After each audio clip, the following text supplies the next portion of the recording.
everybody. Here we are. It's June already. When we take a look at a preview of the typical conditions in the downtown area, the average highs 75 to 80 degrees, the average lows low 60s, and it's about this time of year when we get cut off from the moisture and the average rainfall starts to go down. So less than 1/10 of an inch usually falls in the month of June. Let's take a look at the conditions for today, starting off with fresh conditions in the 50s and 60s from the coast up to the deserts, and Big Bear is at 37, so it's a pleasant start, and it's gloomy out there, but we are going to get to the sunshine. The clouds are going to be a little stubborn along the coastline.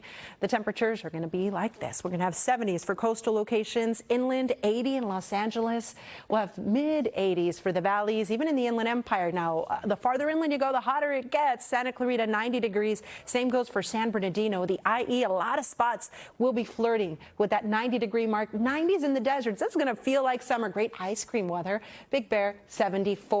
Now, the air quality is going to be impacted now with these rising temperatures. We're going to have moderate air quality inland, so it'll be a little hard to see the mountains out there in the distance. This is acceptable for most. The best air quality will be at the coast, and here is the air quality for Orange County. It is looking good, but inland, look at the IE, mostly in the yellow. That's moderate air quality and unhealthy for sensitive groups around the San Bernardino Valley. If you want to spend time at the coast, the temperatures will be pleasant, but the rip current risk will be high for Ventura and LA County. So please, if you're not a strong swimmer, best to stay out of the water. Just know the waves are going to be crashing. A moderate risk for rip currents. That's what the yellow means over in Orange County. Now, the winds are calm right now. Watch what happens this afternoon. It becomes breezy for coastal locations.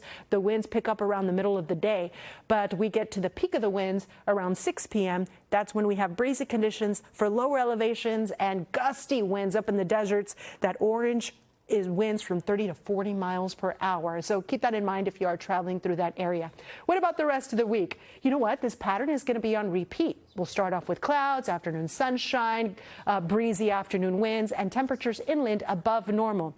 We do have a little dip tomorrow, but notice how after that point, the temperatures are going to be pretty consistent in the low 90s for Riverside. It's not until this weekend when all of us will see a bit of a cool down. So here's your 7-day forecast. As warm as it feels, we don't have any heat alerts, any weather warnings in effect, but please take precautions because it's going to feel hot inland.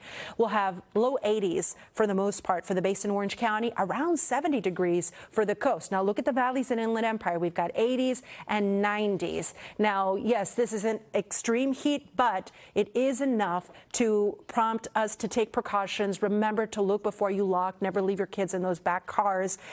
Place something in that back seat. That way you have to force yourself to have to open that back seat door. Please take precautions. 90s, triple digits in the deserts, and finally in the mountains. We have temperatures in the mid to upper 70s for the rest of the week. We'll start to see conditions cool down over the weekend.